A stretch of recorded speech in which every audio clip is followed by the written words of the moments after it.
Good morning, all, and welcome to another session of Dr. Barbara Miller's NCLEX review. Today, we're going to be talking about hiatal hernia, that you may face, a couple of questions on your State Board of Nursing examination. So what is hiatal hernia? A portion of the stomach protrudes through the esophageal hiatus, okay, of the diaphragm into the chest, and that can be very dangerous. What are some contributing factors? High fat diet, caffeinated beverages, tobacco products, medications with such as calcium channel blockers, anticholinergics, and also nitrates, and obesity is also a contributing factor. So what are some clinical manifestations of hiatal hernia? Okay, regurgitation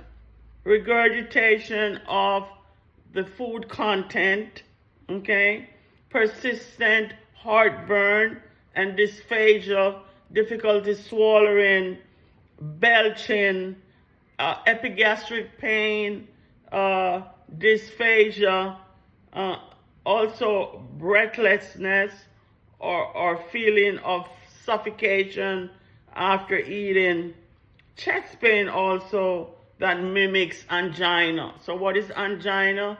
It's chest pain. What the symptoms worsens after meal when the patient is in a supine position. Okay, so they would need collaborative care.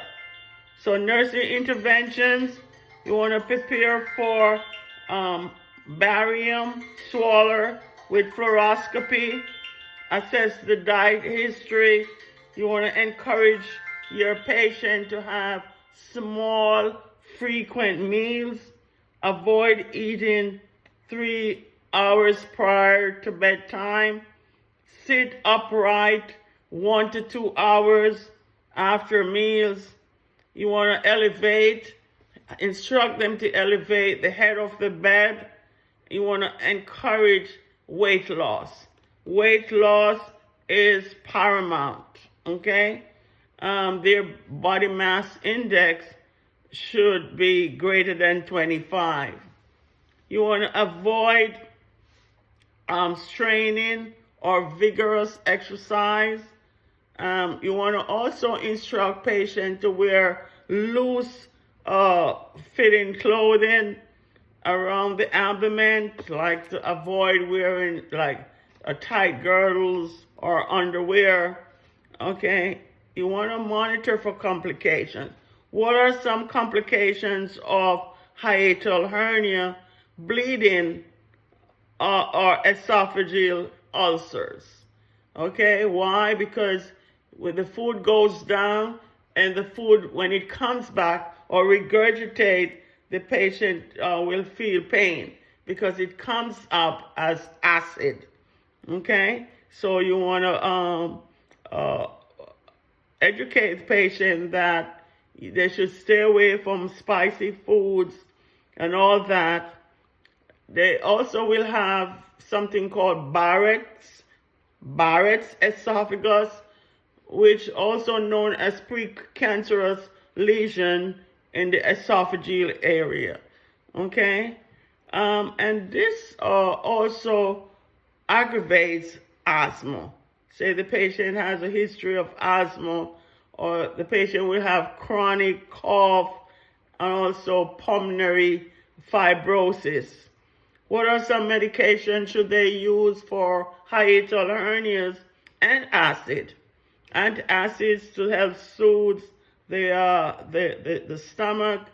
Histamines, receptor antagonists, prokinetic agents, proton pump inhibitors. What are some proton pump inhibitors? like your Prilosec, your Nexium, your Prevacet, okay? And also you got to educate the client or the patient about their dietary medication regimens and precaution to prevent aspiration, and also therapeutic measures. Hiatal hernia, they will do fundoplication, okay?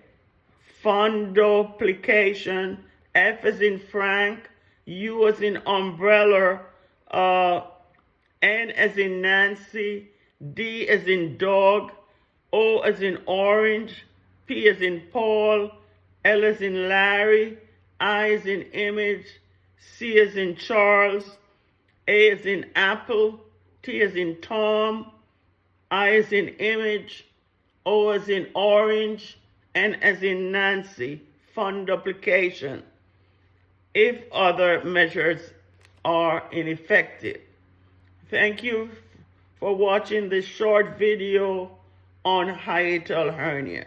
Please like, subscribe, and make your comment to the channel to help it grow. Thank you, and see you in another video.